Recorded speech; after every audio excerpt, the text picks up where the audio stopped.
Fresh Morning. Fresh Morning. Sur les 104.5 Urban FM, la station urbaine dans le petit clin d'œil civique avec Gina. Gina, tu disais qu'on parlait d'insalubrité? Oui, on parlait d'insalubrité. Il y a une actualité sur laquelle on est malheureusement passé assez rapidement. Et je pense que la nouvelle actualité, donc c'est lié à l'élection du nouveau maire et tout ça, ou à la désignation du nouveau maire. Non, l'élection. Mais il a été élu 117 voix. Voilà, c'est très intéressant parce qu'aujourd'hui, du coup, on peut mettre en avant des points qui nous semblent importants. Et on voulait revenir sur la question de l'insalubrité. Alors, je vais te mettre dans le contexte. Dis-toi que le 8 juillet, le ministre de l'Intérieur, donc le ministre Lambert Mata, avait rencontré les entreprises qui s'occupent du nettoyage, en fait, de la collecte des ordures de Libreville, notamment Clean Africa. Et il y avait aussi donc les différents maires, et puis il y avait le haut commissariat à l'environnement et au cadre de vie, il y avait Clean Africa, et il y avait aussi l'association de lutte contre l'insalubrité AGLI. Alors le ministre n'était pas du tout content de l'image et de l'état de Libreville, donc le 8 juillet. Je ne sais pas si vous vous en souvenez, mais il y avait des tas d'immondices un peu partout qu'on n'avait pas collecté et tout. Et il avait donné... Combien il y en a? Attends, j'y arrive. Et il avait donné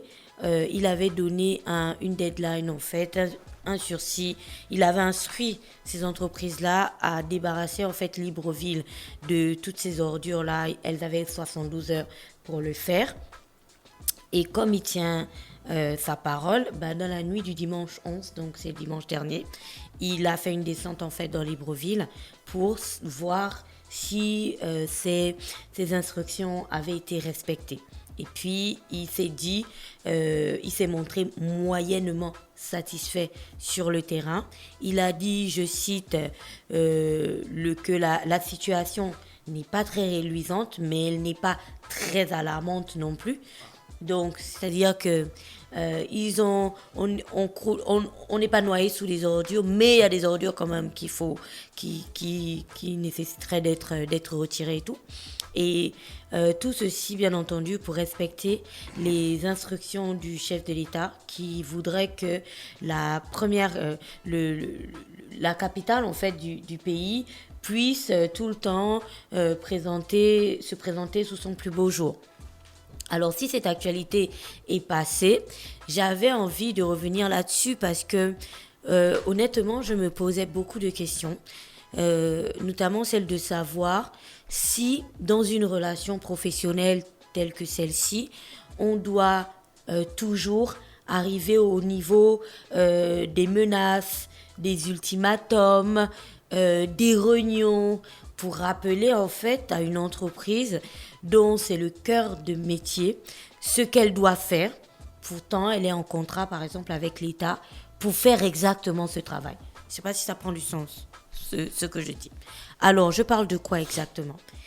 La grande question que nous tous nous posons depuis plusieurs années, c'est quel est réellement le problème de la collecte des ordures de Libreville? Alors, si on répond à cette question, peut-être qu'on aura déjà avancé vers quelque chose.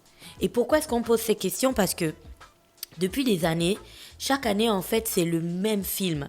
Chaque année, il va forcément avoir 1, 2 ou 3 périodes clés dans l'année ou peu importe, au cours de l'année, où tu vas voir que Libreville va crouler sous les ordures, il va falloir faire beaucoup de reportages, des articles de presse, tu vois, non? On va beaucoup se secouer pour un truc qui, en temps réel, si tu es en contrat pour préparer à manger, on ne doit pas te rappeler que tu dois préparer à manger, puisque tu es en contrat pour préparer à manger.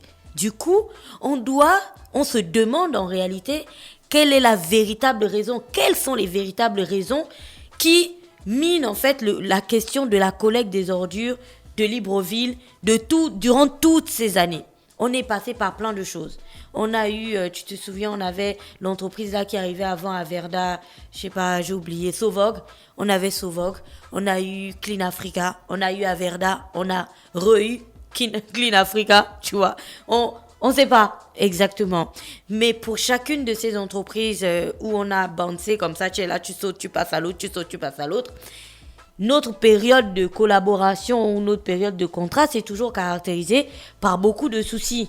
On ne collecte pas, et ainsi de suite, c'est pas fait à temps, et toutes ces choses-là.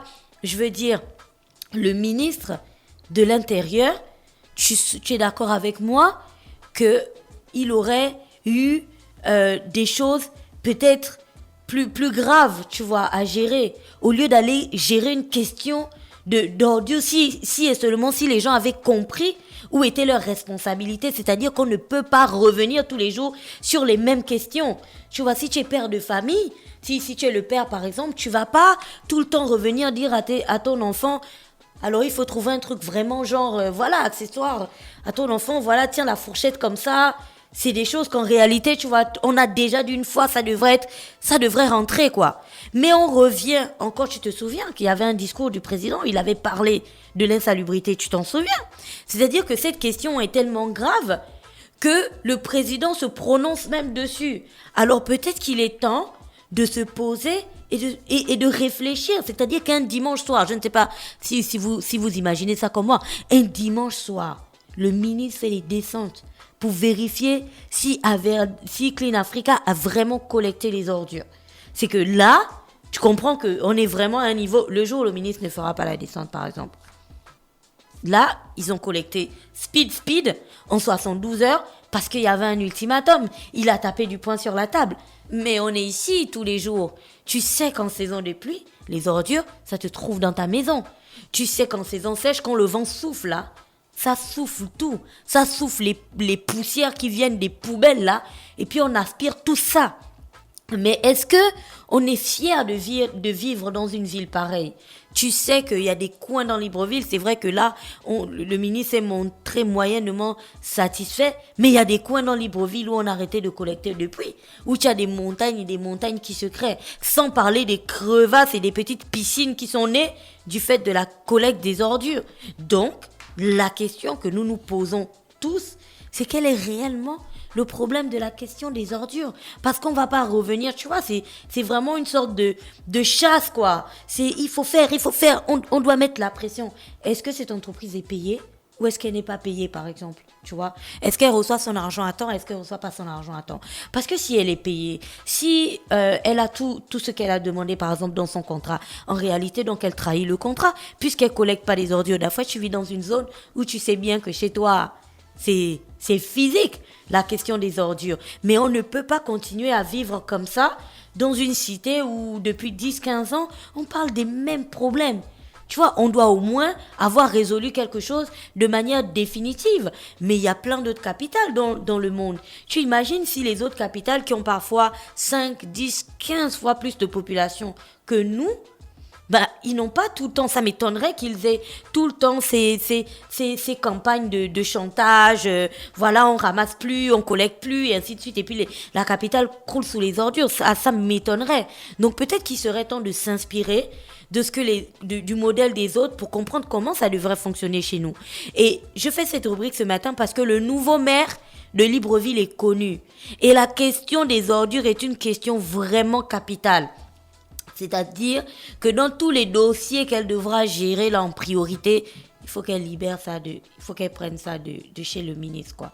Parce que non, c'est pas le ministre, c'est pas au ministre de faire des tours pour s'assurer que l'entreprise a véritablement collecté ses ordures ou pas. Des gens doivent être responsables et doivent faire le travail pour lequel ils sont payés, tu vois, ou du moins doivent faire le travail qu'ils sont censés faire.